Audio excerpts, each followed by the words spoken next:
Hello friends, welcome to physical world. हम इस lecture में डिस्कस करेंगे distance displacement and average velocity and average speed के बारे में एंड ऑल्सो एवरेज एक्सेलरेशन के बारे में भी डिस्कस करेंगे। ठीक है, सो पहले स्टार्ट करते हैं डिस्टेंस एंड डिस्प्लेसमेंट क्या होता है। सो एक्चुअली हम देख पा रहे हैं कि अगर ये एक कोऑर्डिनेट सिस्टम है और इस कोऑर्डिनेट सिस्टम में दो पॉइंट्स हैं ए एंड बी। तो ये हमारा पॉइंट हो गया ए और ये हमारा पॉइंट हो गया बी, और ए और पॉइंट के बीच में एक पार्टिकल ट्रैवल कर रहा है इस पाथ के थ्रू। ये जो पाथ हम देख पा रहे हैं, ये पाथ के थ्रू एक पार्टिकल ट्रैवल कर रहा है। ठीक है, तो ये जो पाथ का जो लेंथ होगा, मतलब length of the path A C B, इसी को ही हम क्या बोलते हैं, इसी को ही हम बोलते हैं डिस्टेंस बोलते हैं। मतलब एक पार्टिकल जिस पाथ में ट्रैवल करता है उस पाथ की जो लेंथ होता है उस लेंथ को हम बोलते हैं डिस्टेंस। लेकिन ये जो दोनों पॉइंट के बीच में मूव कर रहा है, मतलब ए से बी तक जा रहा है, सो ए से बी तक अगर हम एक स्ट्रेट लाइन ड्रॉ करते हैं और एक आरो मार्क देते हैं, आरो मार्क क्या दिखाता है, आरो मार्क दिखाता है कि उसका जो डायरेक्शन क्या है। मतलब ए से जब वो बी तक जा रहा है तो obviously the direction will be like this, जो डायरेक्शन मैंने दिखाया है। सो ए और बी के बीच में जो स्ट्रेट लाइन हमने ड्रॉ किया है विथ ए डायरेक्शन, उसको हम क्या बोलते हैं, डिस्प्लेसमेंट बोलते हैं। सो ए और बी पॉइंट के बीच में जो स्ट्रेट लाइन है दैट मीन्स ए बी, जो स्ट्रेट लाइन है इसी को हम क्या बोलते हैं, डिस्प्लेसमेंट बोलते हैं।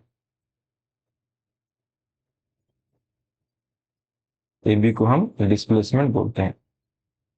सो इसका मतलब ये हुआ कि पार्टिकल चाहे ए बी के अलोंग जा रहा हो या नहीं जा रहा हो, पार्टिकल एक्चुअली ए बी मतलब इस स्ट्रेट लाइन के ऊपर ट्रैवल नहीं कर रहा है, पार्टिकल तो इस कर्व पाथ के ऊपर ट्रैवल कर रहा है। ठीक है, सो इसी का जो डिस्प्लेसमेंट, सॉरी, इसी का जो डिस्टेंस हो गया वो ए सी बी हो गया, लेकिन इसका जो डिस्प्लेसमेंट है वो ए से बी तक जो स्ट्रेट लाइन हमने ड्रॉ किया है उसको हम क्या बोलते हैं, डिस्प्लेसमेंट बोलते हैं। एंड ये जो डिस्प्लेसमेंट है इसका एक डायरेक्शन होता है। अगर ये ए से बी तक जा रहा है तो जो डायरेक्शन होगा जो मैंने अभी दिखाया है, लेकिन अगर वो बी से ए तक आ रहा है so the direction will be just opposite. B से अगर ए तक आ रहा है डायरेक्शन जस्ट इसका अपोजिट हो जाएगा। सो इसका मतलब ये हुआ कि जो डिस्टेंस होता है वो हमेशा पाथ लेंथ होता है, मतलब जिस पाथ में वो जा रहा है उस पाथ का लेंथ होता है डिस्टेंस। और दो पॉइंट के बीच में, मतलब इनिशियल पॉइंट और फाइनल पॉइंट के बीच में जो स्ट्रेट लाइन हम ड्रॉ करते हैं उसकी जो लेंथ होता है उस लेंथ को हम बोलते हैं डिस्प्लेसमेंट बोलते हैं। मतलब डिस्प्लेसमेंट का मैग्नीट्यूड बोलते हैं। जब एक डायरेक्शन अटैच कर देते हैं तो वो डिस्प्लेसमेंट बन जाता है। So displacement is a vector quantity and distance is a scalar quantity. ठीक है, सो जैसे कि इस फिगर में हम देख पा रहे हैं कि ये जो तुम्हारा कर्व है ए सी बी, इसका जो लेंथ है, length of A C B is greater than the straight line A B, A B से ग्रेटर है। एक दूसरा एग्जांपल लेते हैं, जैसे कि ये हमारा पॉइंट है पी, ये हमारा पॉइंट है क्यू। ठीक है, इस पॉइंट से इस पॉइंट तक ट्रैवल किया अलोंग दिस पाथ, पार्टिकल ने इसी पाथ में ट्रैवल किया। तो अगर हमको पूछा जाए कि इसका पाथ क्या है, पाथ ऑब्वियसली पी क्यू, क्योंकि ये और कोई कर्व पाथ या ऐसे कोई पाथ में नहीं जा रहा है, सीधा पी से क्यू तक जाता है। तो यहां पर अगर हमको पूछा जाए व्हाट इज द डिस्टेंस, तो यहाँ पर डिस्टेंस क्या होगा, तो यहाँ पर डिस्टेंस हो जाएगा वही तुम्हारा जो लेंथ ऑफ पी की, वही तुम्हारा सॉरी डिस्टेंस हो जाएगा। लेकिन अगर हमको पूछा जाए यहाँ पर डिस्प्लेसमेंट क्या है, डिस्प्लेसमेंट क्या है, ये डिस्प्लेसमेंट हो जाएगा वही पी क्यू, मतलब डिस्प्लेसमेंट का मैग्नीट्यूड है पी क्यू, अगर हम डायरेक्शन उसके साथ अटैच कर देंगे तो ये पी क्यू जो वेक्टर हो जाएगा डिस्प्लेसमेंट। तो यहां पर हम देख सकते हैं कि डिस्टेंस और डिस्प्लेसमेंट का मैग्नीट्यूड क्या है, सेम है। तो यहाँ पर अगर हम देखें कि मैग्नीट्यूड ऑफ डिस्टेंस या फिर distance is equal to magnitude of displacement.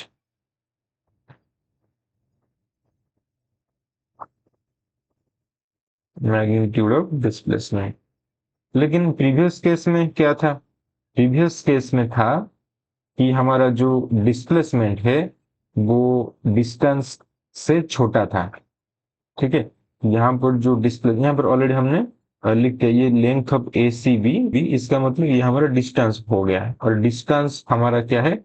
Displacement की जो मैग्नीट्यूड है ए बी उससे छोटा है। लेकिन यहाँ पर जो डिस्टेंस है वो डिस्प्लेसमेंट के मैग्नीट्यूड के साथ इक्वल है। तो यहाँ पर हम एक जनरल कंक्लूजन ड्रॉ कर सकते हैं कि हमारा जो डिस्टेंस होता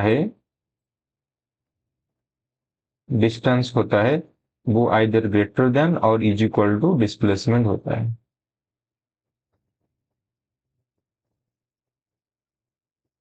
ठीक है, तो डिस्टेंस कभी भी डिस्प्लेसमेंट से छोटा नहीं हो सकता, आइदर डिस्प्लेसमेंट से ग्रेटर होगा या फिर डिस्प्लेसमेंट से या फिर डिस्प्लेसमेंट के साथ इक्वल होगा। तो हम यहाँ पर एक क्वेश्चन लेते हैं। ये वो क्वेश्चन बोल रहा है कि a cyclist moving on a circular road of radius 50 meter covers half of the cycle and then stop. Find out the distance and displacement of the cyclist. तो एक्चुअली बोल रहा है कि एक साइकिलिस्ट है जो सर्कुलर ट्रैक में travel कर रहा है, एंड वो ए से बी तक जा रहा है, क्योंकि ये बोल रहा है कि सेमी सर्कुलर मतलब हाफ ऑफ द साइकिल ये कवर किया है, हाफ ऑफ द सर्कल इसने कवर किया है। अगर वो पूरा सर्कल कंप्लीट करता तो यहां से स्टार्ट होके फिर से उसी जगह पर आ जाता, लेकिन ये half of the cycle complete किया है। Half of the cycle complete किया है तो इसका मतलब ये यहां से लेकर यहां तक आया है। ठीक है, तो ऑब्वियसली इसका जो पाथ है, यही इसका पाथ जो रेड कलर में दिखा रहा हूँ, यही इसका पाथ है। एंड इसका लेंथ क्या होगा? इसका लेंथ हो जाएगा, क्योंकि टोटल सर्कल का जो सर्कमफेरेंस होता है वो 2πr होता है, तो इसका लेंथ हो जाएगा πr। ठीक है, तो जो डिस्टेंस हमारा निकल कर आएगा, distance is equal to length of the path, length of the path. So that is equal to πr। Pi radius हमारा हो गया 50 मीटर, सो 50π मीटर हमारा डिस्टेंस हो गया। एंड डिस्प्लेसमेंट कितना होगा? डिस्प्लेसमेंट हमारा होता है कि इनिशियल पॉइंट और फाइनल पॉइंट के बीच में जो स्ट्रेट लाइन है उसका लेंथ। सो यहां से लेकर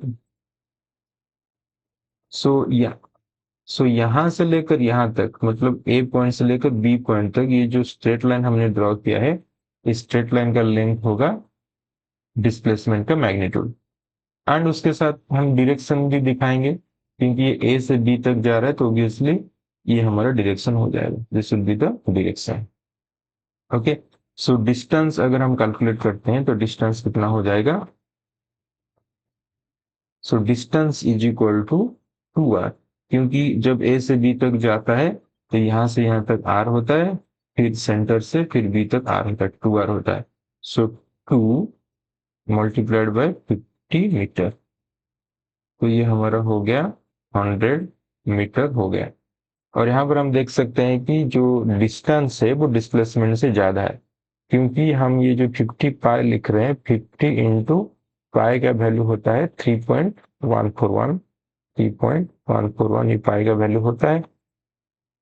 और इससे अगर हम मल्टीप्लाई कर देंगे तो हाँ, ये 150 से ज्यादा आएगा, 150 पॉइंट समथिंग आएगा। लेकिन ये तो डिस्प्लेसमेंट हमारा 100 है। क्लियरली हम यहाँ पर देख सकते हैं कि हमारा जो डिस्टेंस है, distance is greater then displacement.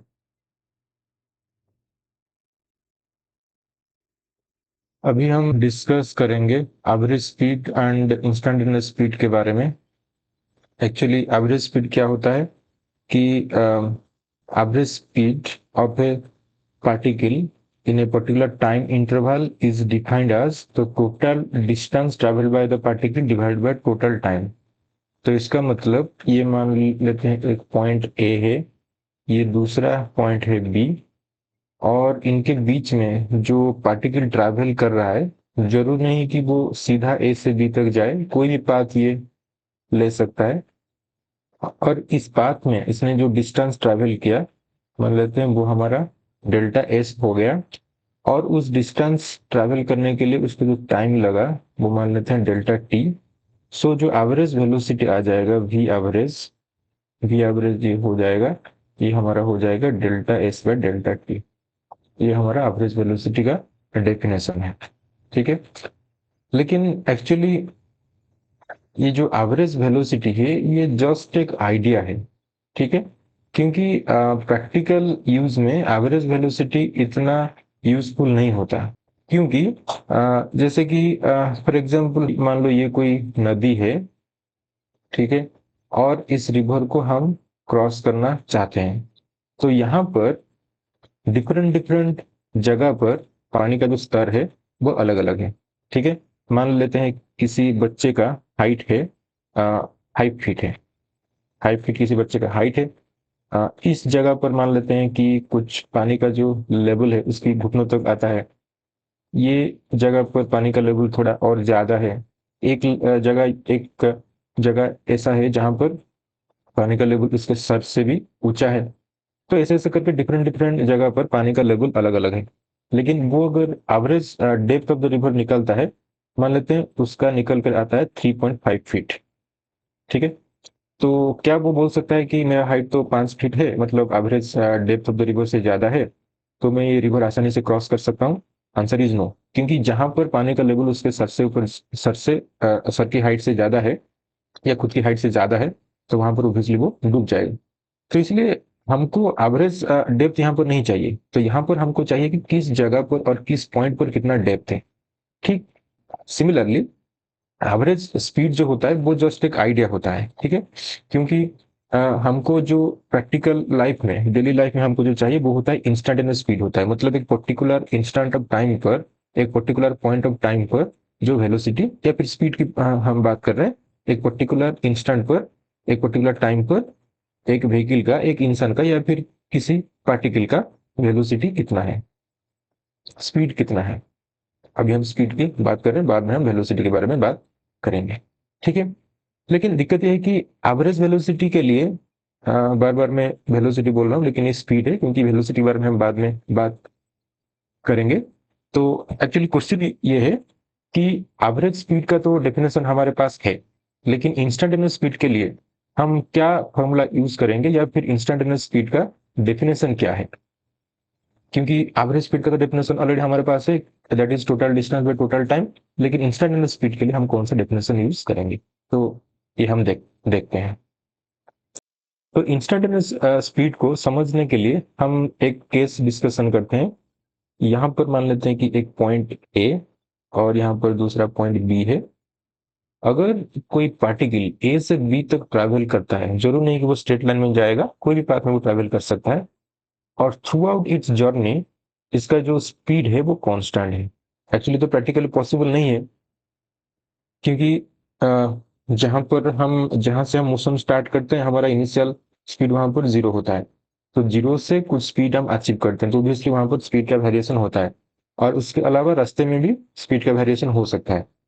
तो इसलिए कांस्टेंट स्पीड होना थ्रू आउट द जर्नी ये तो लगभग इम्पॉसिबल है। लेकिन हम एक जस्ट एक इमेजिनेशन के लिए हम एक केस लेते हैं कि थ्रू आउट द जर्नी इसका जो स्पीड है वो कांस्टेंट है, ठीक है। एंड वो स्पीड कितना है, वो स्पीड इसका जो है that is let's say 5 metre per second. तो इस केस में अगर उसको पूछा जाए कि यहाँ पर स्पीड कितना है, तो उसका आंसर क्या आएगा, वही 5 मीटर पर सेकेंड आएगा। इस इंस्टेंट पर स्पीड कितना है, तो यहाँ पर भी उसका आंसर आएगा 5 मीटर पर सेकेंड। यहाँ पर अगर पूछा जाए कि उसका स्पीड कितना है, यहाँ पर भी आंसर आएगा 5 मीटर पर सेकेंड। तो इसका मतलब ये हुआ कि any interval of time during which its speed is constant, then the instantaneous speed is equal to its average speed. Okay, so कोई भी टाइम इंटरवल हम लेंगे तो वहां पर अगर स्पीड अगर कांस्टेंट है तो इंस्टेंटेनियस स्पीड जो होगा वो तुम्हारे एवरेज स्पीड के साथ सेम होगा। तो ये यहाँ से हमको ये सीखने को मिलता है। लेकिन हमेशा ऐसा सिचुएशन नहीं होता है। तो एक्चुअली क्या होता है कि वेलोसिटी बहुत सारे सिचुएशन में वैरी करता है, या फिर हम बोल सकते हैं कि स्पीड बहुत सारे सिचुएशन में वैरी करता है। तो दो पॉइंट हम लेते हैं, ये एक पॉइंट है ए, ये दूसरा पॉइंट है बी। तो यहाँ पर यहाँ से यहाँ तक एक पार्टिकल जो मूव करता है और उसका जो स्पीड बार बार वेरी करता है, each and every point of time its speed is different. तो इसका मतलब अगर हम इसका स्पीड टाइम ग्राफ अगर हम ड्रॉ करते हैं तो ये उसका स्पीड टाइम ग्राफ हो जाएगा। ये हमारा टाइम हो गया, ये हमारा स्पीड। स्पीड टाइम ग्राफ मान लो ऐसा वैरी कर रहा है, मतलब कहीं पर भी स्पीड हमारा कांस्टेंट नहीं है, तो स्पीड बार बार क्या कर रहा है, वैरी कर रहा है। तो यहाँ पर हमको बोला जा रहा है कि इंस्टेंटेनियस स्पीड कैलकुलेट करने के लिए। तो इंस्टेंटेनियस स्पीड हम कैसे कैलकुलेट कर सकते हैं, क्योंकि हमको ये मालूम है कि जिस टाइम इंटरवल में स्पीड हमारा कांस्टेंट है तो उस टाइम इंटरवल में जो एवरेज स्पीड होता है वही हमारा इंस्टेंटेनियस स्पीड होता है। ये जस्ट हमने डिस्कस किया। तो यहाँ पर हमको ढूंढना होगा कि कौन सा ऐसा टाइम इंटरवल है जहां पर हमारा जो एवरेज स्पीड है वो कांस्टेंट है या फिर स्पीड कांस्टेंट है। उसी टाइम इंटरवल में हम अगर एवरेज स्पीड निकाल देते हैं वो हमारे इंस्टेंटेनियस स्पीड के साथ सेम हो जाएगा। लेकिन यहाँ से तो देख के लग रहा है कि कोई भी ऐसा इंटरवल नहीं है जहां पर हमारा स्पीड कांस्टेंट हो, क्योंकि लगातार स्पीड चेंज हो रहा है। लेकिन लेकिन हमारे पास एक जुगाड़ है। वो क्या है, अगर हम किसी भी टाइम इंटरवल को एकदम स्मॉल लेते हैं, एकदम स्मॉल टाइम इंटरवल लेते हैं, जैसे कि यहाँ पर मैं बोलने जा रहा हूँ, यहाँ पर एक छोटा सा टाइम इंटरवल है, ये टाइम इंटरवल एकदम स्मॉल है, ये डेल्टा टी। ठीक है, तो ये तो दिखाने के लिए मैं यहाँ पर थोड़ा इसको वाइड दिखा दिया हूँ। लेकिन एक्चुअली ये जो डेल्टा टी जो होता है ये बहुत छोटा होता है, मतलब delta T tends to zero. तो इसका मतलब ये जो टाइम इंटरवल है बहुत छोटा है। बहुत छोटा मतलब कितना छोटा, delta T is equal to something like ऐसा नंबर 0.00000000001, ऐसा है, बहुत छोटा क्वांटिटी। और यहाँ पर जीरो को गिनने की कोशिश मत करना, क्योंकि यहाँ पर जो नंबर ऑफ जीरो है ये स्पेसिफाई नहीं है कि इतना ही जीरो के बाद वन पुट करना है। ये सिर्फ दिखाने के लिए है कि ये जो हमारा डेल्टा टी होता है एक बहुत छोटा सा टाइम इंटरवल होता है, और इस तरह से छोटा सा बहुत छोटा सा क्वांटिटी होता है जो कि जीरो के आसपास है लेकिन एग्जैक्टली जीरो नहीं है। इसको हम इस सिंबल दे इस सिंबल के थ्रू हम उसको रिप्रेजेंट करते हैं, इस आरो मार्क के थ्रू। जैसे कि अगर मैं लिखता हूं कि delta T is equal to zero, तो इसका मतलब डेल्टा टी जीरो हो गया। लेकिन यहाँ पर डेल्टा टी जीरो नहीं है, इसका कुछ ना कुछ वैल्यू है, लेकिन जीरो के एकदम आसपास है, इसलिए हम ये वाला सिंबल यूज करते हैं, delta T tends to zero, तो इसका मतलब जीरो के एकदम आसपास है। ठीक है, तो ये जब हम छोटा सा टाइम इंटरवल लेते हैं तो अगर हम क्वेश्चन करेंगे कि इस छोटे से एकदम छोटे से टाइम इंटरवल में स्पीड कितना चेंज हुआ होगा, तो आंसर इज बहुत कम, मतलब नेग्लिजिबल। तो इतने छोटे से टाइम इंटरवल में स्पीड लगभग कांस्टेंट रहा होगा। ठीक है, तो उस टाइम इंटरवल में अगर हम एवरेज स्पीड निकाल लेते हैं तो वो हमारा इंस्टेंटेनियस स्पीड के साथ सेम हो जाएगा, क्योंकि इंस्टेंटेनियस स्पीड क्या होता है, average speed at a very short interval of time, ये हम बोल सकते हैं। ठीक है, क्योंकि हमने जस्ट पहले डिस्कशन किया कि जिस टाइम इंटरवल में स्पीड हमारा कांस्टेंट है तो उस टाइम इंटरवल में एवरेज स्पीड ही इंस्टेंटेनियस स्पीड होता है। लेकिन अगर स्पीड बिल्कुल भी कांस्टेंट नहीं है, बार बार वेरी कर रहा है, तो वहां पर हमको एक छोटा सा टाइम इंटरवल लेना होता है, जो टाइम इंटरवल एकदम छोटा होता है। कितना छोटा होता है, इतना छोटा कि उस टाइम इंटरवल में हम बोल सकते हैं कि स्पीड ऑलमोस्ट कांस्टेंट था। तो उस टाइम इंटरवल में अगर हम एवरेज स्पीड निकाल लेंगे वही हमारा हो जाएगा उस टाइम का इंस्टेंटेनियस स्पीड। ठीक है, आइए देखते हैं उसको कैसे निकालते हैं। तो यहाँ पर हम देख सकते हैं कि ये हमारा एक ग्राफ है, डिस्टेंस वर्सेस टाइम का एक ग्राफ है। तो यहाँ पर हमने एक टाइम लिया है, दैट इज टी नॉट। तो हमको टी नॉट टाइम पर हमको इंस्टेंटेनियस स्पीड निकालना है। एक्चुअली हम देख सकते हैं कि यहाँ पर स्पीड जो है कॉन्टिन्यूसली वेरी कर रहा है, लेकिन our task is to calculate instantaneous speed at time T naught. To calculate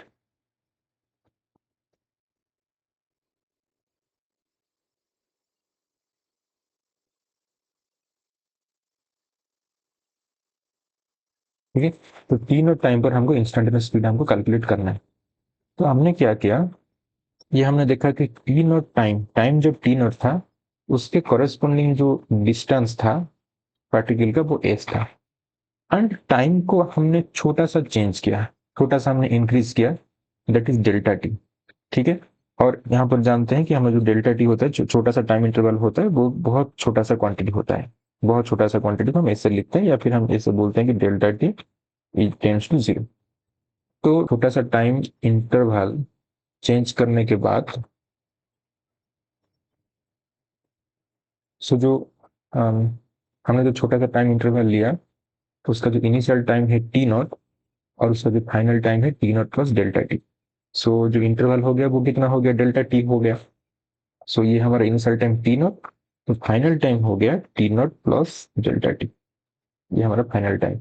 और उस फाइनल टाइम पे पार्टिकल का जो डिस्टेंस है that is S plus delta S. Particle का जो डिस्टेंस है that is S plus delta S.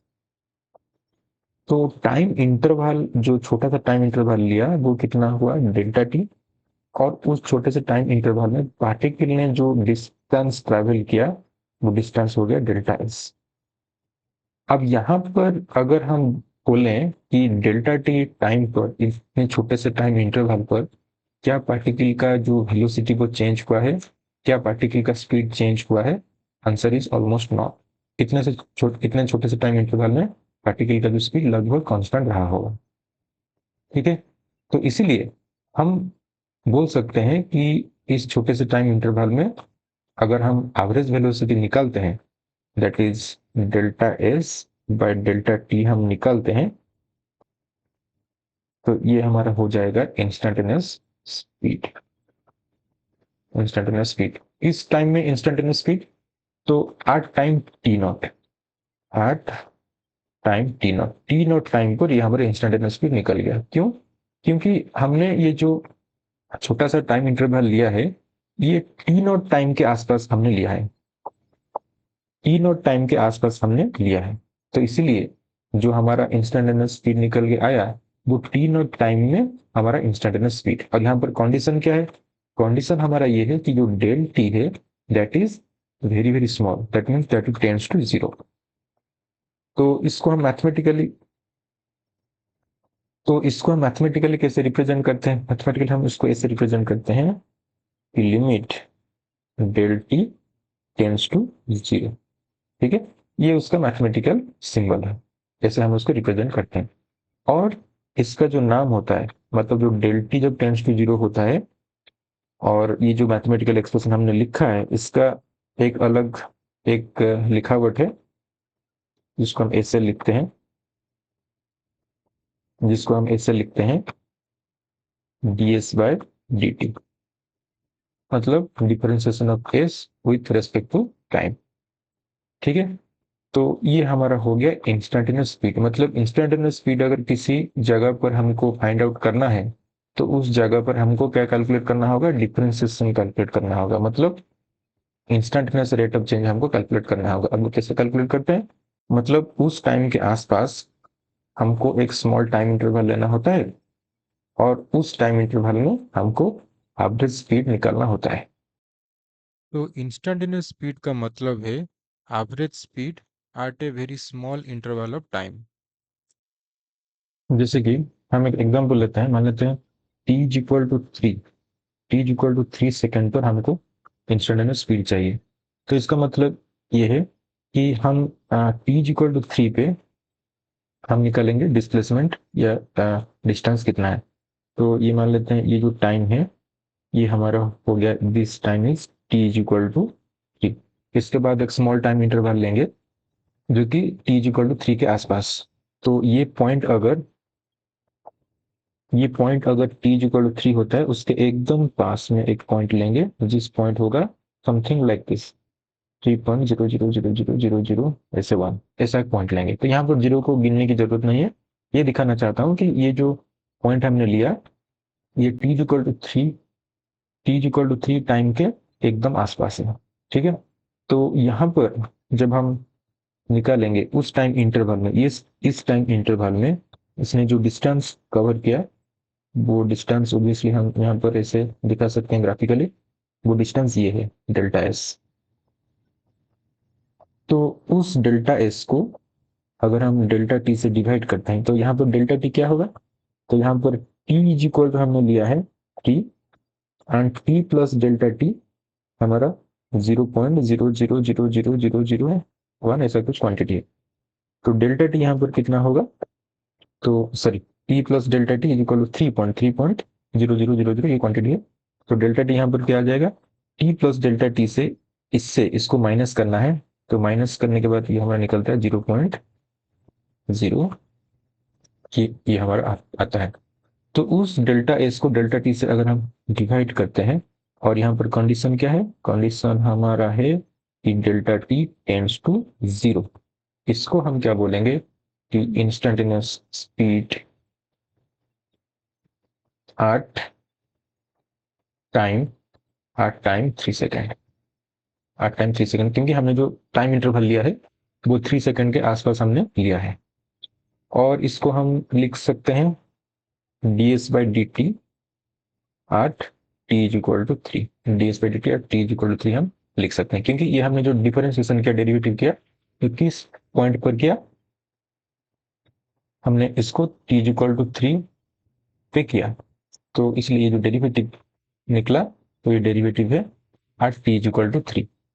Finally यहाँ पर हम ये बोल सकते हैं कि अगर एक पार्टिकल डिस्टेंस कुछ ट्रैवल कर रहा है, ए से बी तक कुछ डिस्टेंस ट्रैवल कर रहा है, वही पाथ में कुछ डिस्टेंस ट्रैवल कर रहा है, तो यहाँ पर अगर हम भी एवरेज निकालना चाहते हैं, भी एवरेज ये हमारा हो जाएगा total distance divided by total time. तो ये हमारा टोटल डिस्टेंस यहाँ से यहाँ तक, और उसके लिए जितना टाइम लगा वो है अपना डेल्टा टी। लेकिन अगर किसी एक जगह पर, किसी एक पॉइंट ऑफ टाइम पर, लेट्स से यहाँ पर हमको, यहाँ मान लेते हैं हमारा T is equal to T naught है, यहाँ पर हमको इंस्टेंटेनियस वेलोसिटी चाहिए, तो भी इंस्टेंटेनियस का डेफिनेशन हो जाएगा ds/dt at T is equal to T naught. जैसे कि हम जानते हैं इसका मतलब क्या है, इसका मतलब है लिमिट हमारा del T tends to zero delta S by delta T. ठीक है, और ये चीज हमको कहाँ करना है, ये हमको टी नॉट पे करना है, मतलब जो स्मॉल टाइम इंटरवल हमको लेना है वो टी नॉट के आसपास ही लेना है। तो हम आगे चलते हैं, देखते हैं कि टोटल डिस्टेंस हम कैसे कैलकुलेट कर सकते हैं। सो यहाँ पर एक ग्राफ है जो वेलोसिटी वर्सेस टाइम का ग्राफ है। तो वेलोसिटी वर्सेस टाइम के जो ग्राफ है, यहाँ पर हम टोटल डिस्टेंस हम कैसे कैलकुलेट कर सकते हैं।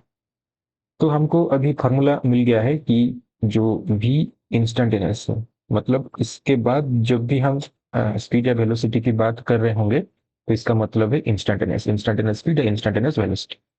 ठीक है, सो यहाँ पर हमको पता चल गया है कि हमारा जो इंस्टेंटेनियस स्पीड है ds/dt ये होता है। और यहाँ पर अगर हम स्मॉल डिस्टेंस हम लेंगे ds, तो ये क्या होगा, उस टाइम का जो स्पीड मल्टीप्लाइड बाय dt, ये हो गया। तो इसको थोड़ा ग्राफिकली समझने की कोशिश करते हैं कि ये जो ds is equal to V D T, इसका मतलब क्या है। तो ये जो हमको भी इंस्टेंटनियस दिया है या फिर इंस्टेंटनियस स्पीड दिया है ds/dt, एक पर्टिकुलर टाइम पर दिया होगा। मान लेते हैं वो टाइम ये है वो टाइम, इस टाइम को टी नॉट मान लेते हैं, इस पर्टिकुलर टाइम पर हमको इंस्टेंटेनियस स्पीड हमको दिया है। तो इस टाइम पे जो हमारा स्पीड होगा, वो कौन सा होगा, यहाँ पर अगर हम एक लाइन ड्रॉ करते हैं, तो जहां वो ग्राफ को टच करता है उसके करस्पॉन्डिंग ये हमारा हो गया velocity. Let at that time velocity was v naught, या फिर v भी ले सकते हैं, let at that time velocity is v। तो अगर हम इस वेलोसिटी से dt को मल्टीप्लाई करते हैं, तो इसका मतलब यहां से यहां तक जो लेंथ है, यहां से लेकर यहां तक जो लेंथ है, ये हमारा हो गया वेलोसिटी v। तो मतलब जो कि इसके लेंथ के बराबर, ये जो हमने डॉटेड लाइन ड्रॉ किया है, इस डॉटेड लाइन के लेंथ के बराबर है।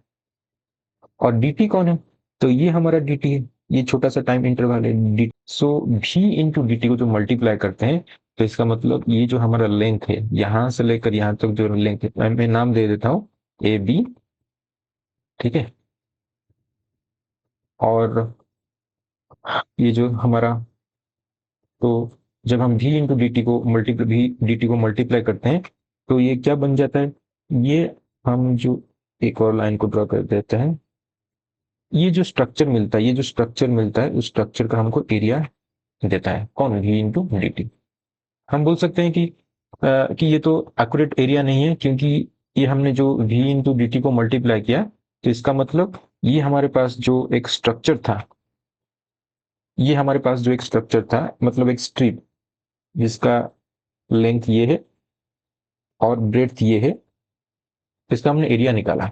लेकिन एक्चुअली क्या होता है कि जब हम कोई स्क्वायर या फिर रेक्टेंगल का एरिया निकालते हैं तो ये होता है कि उसका जो लेंथ इंटू ब्रेड्थ, ये हमारा लेंथ, ये इंटू ब्रेड्थ होता है, उसका एरिया होता है, लेंथ इंटू ब्रेड्थ उसका एरिया होता है। लेकिन यहाँ पर हमारा जो ये जो स्ट्रिप है, ये जो हमारा स्ट्रक्चर है, छोटा सा जो सैडेड रीजन है, ये एक्चुअली कंप्लीट रेक्टेंगल नहीं है, इसका शेप कुछ ऐसा है, जैसे कि हम देख पा रहे हैं इसका शेप कुछ ऐसा है, ऐसा उसका शेप। लेकिन इसका थिकनेस बहुत कम है। अगर हम ये लेंथ मतलब ये हाइट और ये छोटा सा जो इसका विड्थ है, इसको हमने मल्टीप्लाई भी किया, तो इसका मतलब हम बोल सकते हैं कि हमारा जो एरिया निकलेगा वो ये वाले एरिया के साथ सेम होगा, ये वाले एरिया के साथ। मतलब हमने इतनी ज्यादा एरिया हमने निकाल लिया, लेकिन इसका जो थिकनेस इतना स्मॉल है कि हमको तो आग को दिखाने के लिए आग को दिखे ऐसा ही, इसलिए हमने ऐसा थोड़ा मोटा ड्रॉ किया है। लेकिन और भी छोटा सा टाइम इंटरवल होता है, मतलब सोचो इतना छोटा सा टाइम इंटरवल मतलब नानो सेकेंड के ऑर्डर में आता है। तो ऑब्वियसली ये जो थिकनेस है, इसका जो थिकनेस है ये बहुत पतला होता है। तो इसलिए ये जो हम बोल रहे हैं कि v इंटू डी टी करने से ये हमने एक्स्ट्रा एरिया कैलकुलेट कर लिया, रेड वाला एक्स्ट्रा एरिया हमने कैलकुलेट कर दिया, तो ये जो एक्स्ट्रा एरिया ऑलमोस्ट नेग्लिजिबल। तो इसलिए हम बोल सकते हैं कि v इंटू डी टी मतलब कि ये जो स्ट्रिप हमने कैलकुलेट किया उस स्ट्रिप का एरिया के साथ सेम है, v इंटू डी टी। और अगर हम इसको इंटीग्रेशन करते हैं, मतलब दोनों साइड को अगर हम इंटीग्रेशन करते हैं, तो हमारा क्या निकल जाता है, डिस्टेंस निकल जाता है, टोटल डिस्टेंस निकल जाता है। हम इंटीग्रेशन जब हम करेंगे कुछ लिमिट तो पुट करेंगे, तो हम टाइम लेट से t1 टू t2, तो ये इंटीग्रेशन करेंगे इस टाइम t1 से लेकर t2 तक, तो ये क्या निकल जाएगा, टोटल डिस्टेंस निकल जाएगा। तो वी डी टी का जब हम इंटीग्रेशन करेंगे तो ये हमारा टोटल डिस्टेंस निकल के देगा। और ग्राफिकल इसका मतलब क्या है, इंटीग्रेशन का मतलब है छोटे से छोटे छोटे क्वांटिटी को ऐड करना। मतलब वी डी टी क्या हो गया, वी डी टी एक छोटा सा क्वांटिटी है जो किसके साथ सेम है, ये जो रेड कलर शेडेड जो हमारा एक स्ट्राइप एक स्ट्रिप है इसके साथ सेम है। तो अगर हम इसको इंटीग्रेशन कर रहे हैं तो इसका मतलब हम ऐसे छोटे छोटे एरिया को, छोटे छोटे लंबे लंबे स्ट्रिप एरिया को हम क्या कर रहे हैं, ऐड कर रहे हैं। तो अगर ऐसे ऐसे ऐड करते जाएंगे हम t1 टू t2, तो हमारा जो फाइनल वैल्यू हो जाएगा, इंटीग्रेशन का वैल्यू किसके साथ सेम हो जाएगा, ये हमारे एरिया के साथ, total area under the curve के साथ सेम हो जाएगा। तो इसका मतलब अगर हमको वेलोसिटी या फिर हम बोल सकते हैं स्पीड वर्सेस टाइम का ग्राफ दिया है, हम अगर उसके कर्व के अंडर का जो एरिया हम अगर निकालते हैं वो हमको क्या देता है, टोटल डिस्टेंस देता है। So total distance is equal to integration of V D T. हम यहाँ पर जैसे जैसे लिमिट पुट करेंगे तो उस लिमिट के अंदर हमको डिस्टेंस निकाल के देगा। ठीक है, अभी हम यहाँ पर एक क्वेश्चन लेंगे। ये क्वेश्चन बोल रहा है कि the distance traveled by a particle in time t is given by s is equal to 5 metre per second square into T square. तो ये जो डिस्टेंस है as a function of time दिया है, हमको कैलकुलेट करना है the average velocity of the particle during time t is equal to 0 to t is equal to 5 second and then instantaneous velocity at t is equal to 5 second. ये बहुत ही basic question है, just हमने जो theory discuss किया याद करने के लिए बहुत बेसिक क्वेश्चन है ये। तो यहाँ पर अगर ये हमको बोल रहा है कि एवरेज वेलोसिटी हमको कैलकुलेट करना है during time t is equal to 0 to t is equal to 5 second. तो पहले हम डिस्प्लेसमेंट निकाल लेते हैं at t is equal to 0। तो ये डिस्प्लेसमेंट कितना आएगा, इक्वेशन में t की जगह 0 पुट कर देंगे, सो ये हमारा आ गया 5 मीटर पर सेकेंड इंटू 0। ठीक है, 0 पुट कर 0 आ जाएगा, तो ये हो गया हमारा 0 आ गया। तो हमारा ये जो इनिशियल डिस्प्लेसमेंट है t इक्वल टू 0, ये हमारा 0 हो गया। अभी t equal to 5 second, t equal to 5 second पर हमको डिस्प्लेसमेंट निकालना है। तो ऑब्वियसली उस इक्वेशन में हम t की जगह 5 पुट कर देंगे। तो कितना आ जाएगा ये 5 metre per second into T का स्क्वायर, मतलब 5 का स्क्वायर, दैट इज 25। तो ये हमारा हो गया 125 मीटर। ठीक है। तो हमारा जो डिस्प्लेसमेंट हो गया या फिर एवरेज जो सॉरी, तो हमारा यहाँ पर जो टोटल डिस्प्लेसमेंट हो गया, टोटल डिस्प्लेसमेंट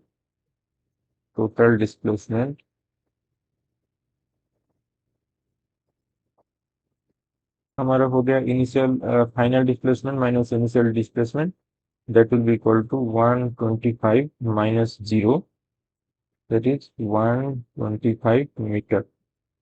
ठीक है। अब जब हम एवरेज वेलोसिटी निकालेंगे या फिर एवरेज स्पीड निकालेंगे, एवरेज स्पीड,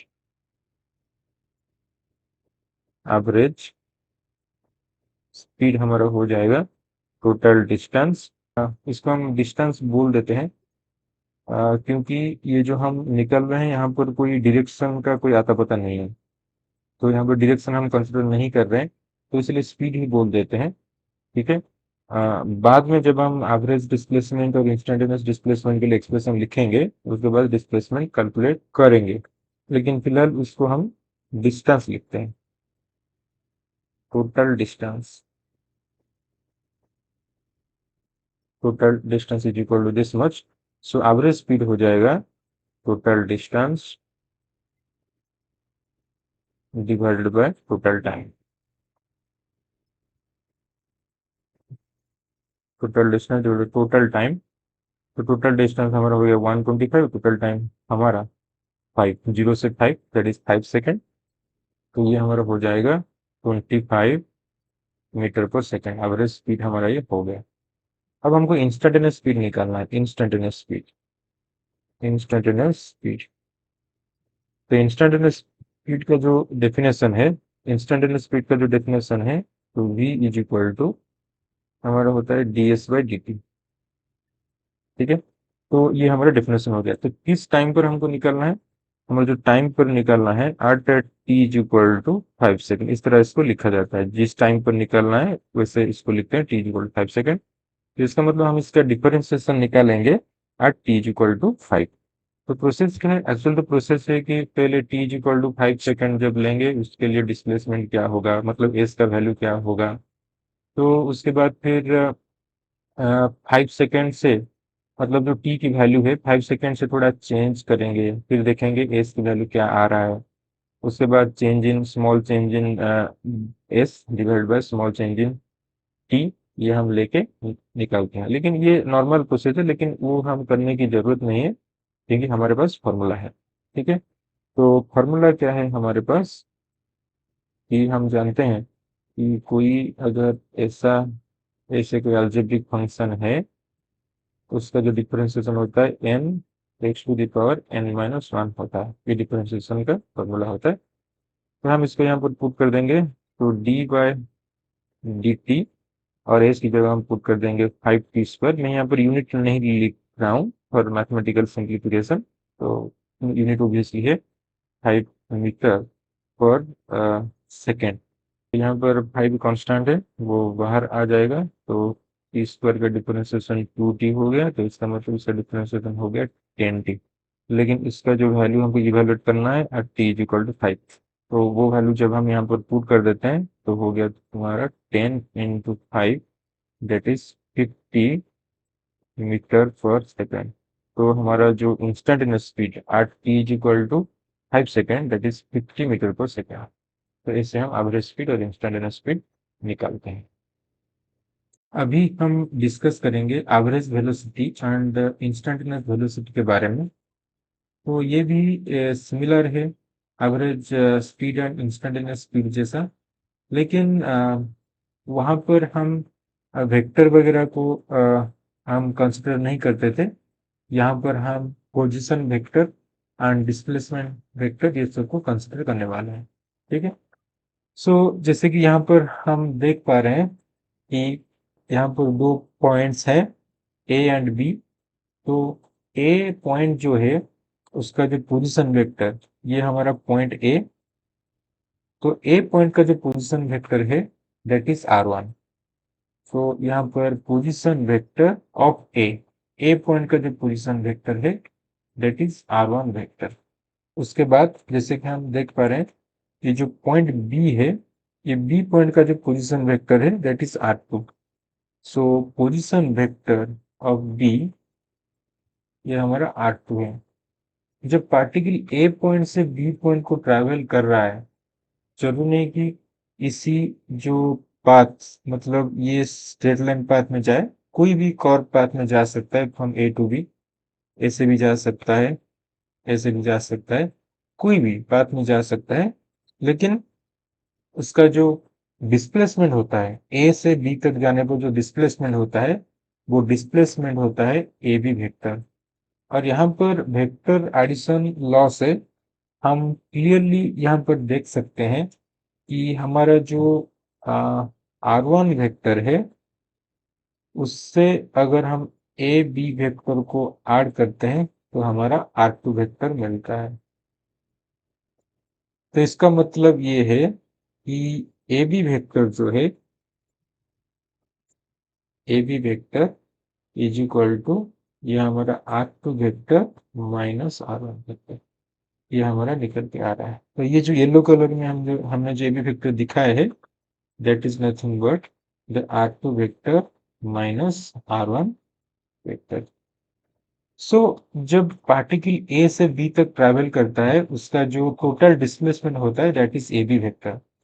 सो उस टोटल डिस्प्लेसमेंट से जब हम टाइम इंटरवल को डिवाइड करते हैं, मतलब ए से बी तक जाने के लिए जो टाइम इंटरवल है उसको हम अगर डिवाइड करते हैं तो हमको मिलता है एवरेज वेलोसिटी।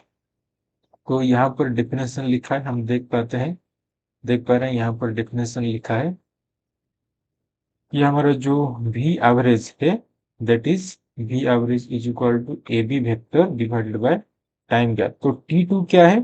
T2 एक्चुअली है जब पार्टिकल का जब पोजीशन वेक्टर R2 था उस समय का जो टाइम था that is T2। And similarly particle का जो पोजीशन वेक्टर R1 था उस समय का जो टाइम था दैट इज T1।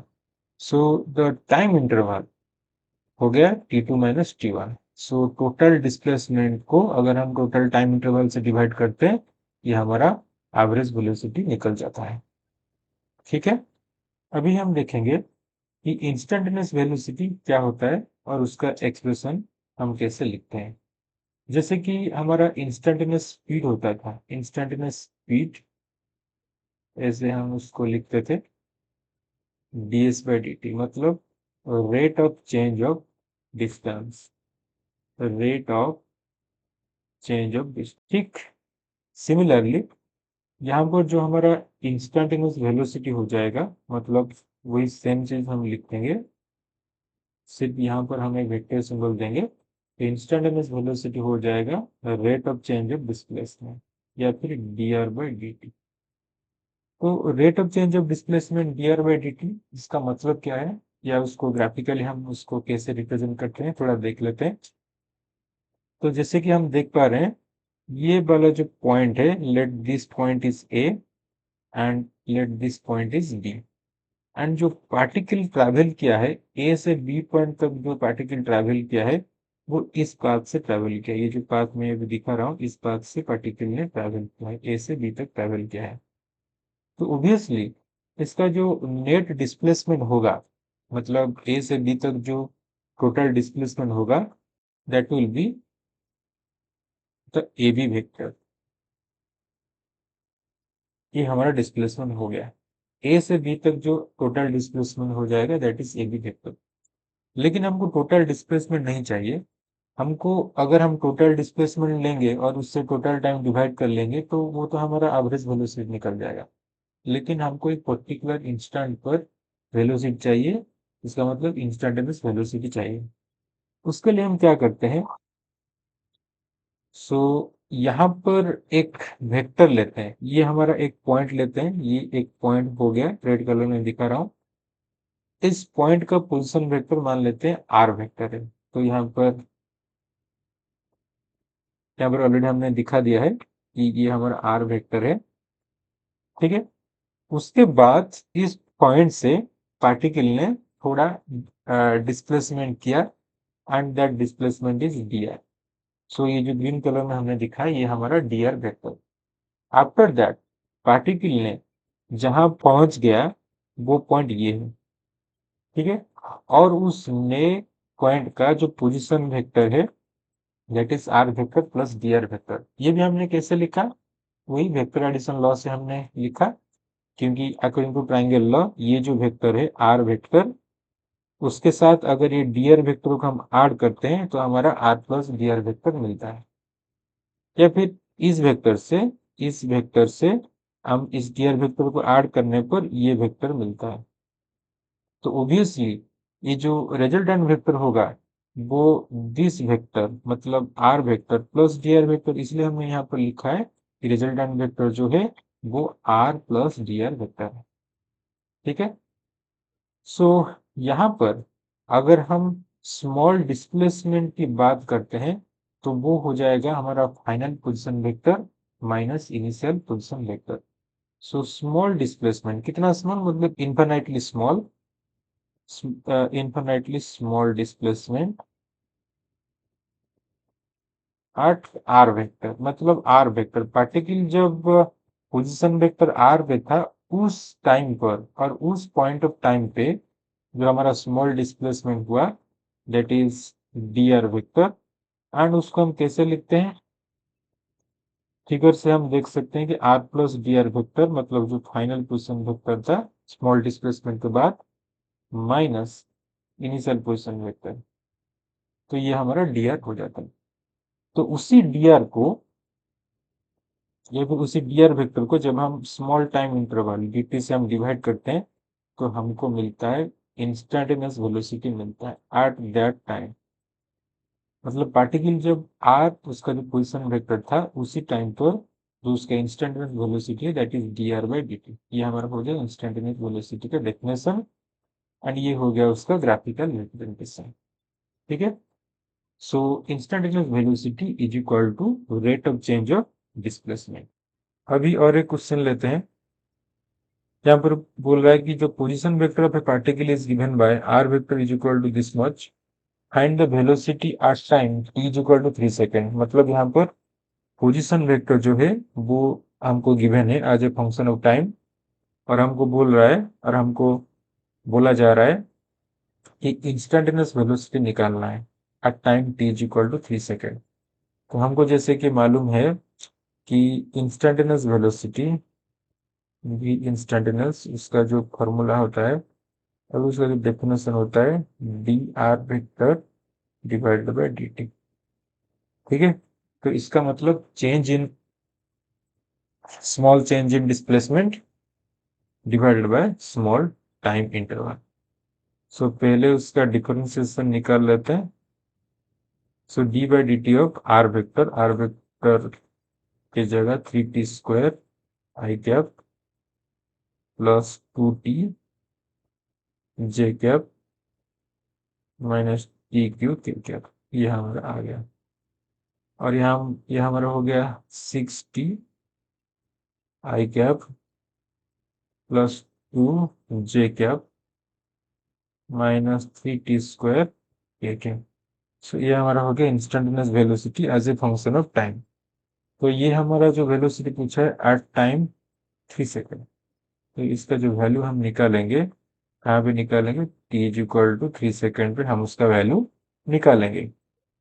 सो 3 हम पुट कर देते हैं, 3 पुट कर देने पर ये हमारा आ जाएगा 18 आई cap plus 2 J cap minus ये हमारा पुट करने से हो जाएगा 9 इंटू 3 27, ठीक है। ये हमारा हो जाएगा वेलोसिटी। तो v इंस्टेंटेनियस मतलब instantaneous velocity this much metre per second, ठीक है। तो ये हमारा हो गया इंस्टेंटेनियस वेलोसिटी हो गया। ऐसे हम इंस्टेंटेनियस वेलोसिटी कैलकुलेट करते हैं, ठीक है। सो अभी नेक्स्ट वीडियो में कुछ क्वेश्चन हम देखेंगे। क्वेश्चन का जो फर्स्ट पार्ट रहेगा वो बेसिक क्वेश्चंस कुछ रहेंगे एंड उसका जो सेकंड पार्ट रहेगा कुछ एडवांस लेवल का क्वेश्चन रहेगा। ठीक है, तो मिलते हैं नेक्स्ट वीडियो में।